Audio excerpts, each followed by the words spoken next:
ഇപ്പൊ പ്രതിപക്ഷ നേതാവ് ആക്ഷേപിച്ചെന്ന് പറഞ്ഞു സ്വകാര്യ നിക്ഷേപങ്ങളെ മുഴുവൻ കൊണ്ടുവരാൻ വേണ്ടിയിട്ടാണ് ഈ ബജറ്റ് എന്ന് പറഞ്ഞത്. ശരിയാണ്. അല്ല, കേൾക്ക്, അദ്ദേഹത്തിന്റെ ആക്ഷേപത്തെ ഞാൻ പൂർണ്ണമായി സ്വീകരിക്കുന്നു. സ്വകാര്യ നിക്ഷേപം ഇവിടെ ഉണ്ടാവണം.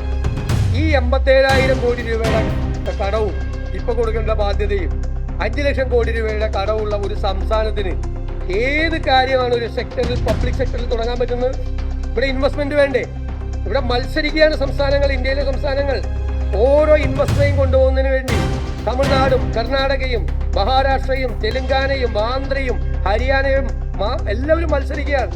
ഇവിടെ വരാൻ പാടില്ല ആരും. അതല്ല ഞങ്ങളുടെ നയം. ഞങ്ങൾ സ്വകാര്യ നിക്ഷേപത്തെ പ്രോത്സാഹിപ്പിക്കും, ഇൻവെസ്റ്റ്മെന്റിനെ പ്രോത്സാഹിപ്പിക്കും. അതുവഴിയേ സമ്പദ്ഘടനയെ മെച്ചപ്പെടുത്താൻ പറ്റുള്ളൂ. ബ്രാൻഡ് കേരളം, കേരളത്തിൽ ഉണ്ടാക്കുന്ന പ്രോഡക്റ്റുകൾ ഇനി തിരിച്ചറിയണം. കേരള മാർക്ക് കൊടുക്കും, ബ്രാൻഡ് മെയ്ഡ് ഇൻ കേരള. അതിന് ഒരു സർട്ടിഫിക്കറ്റ് കൊടുക്കും.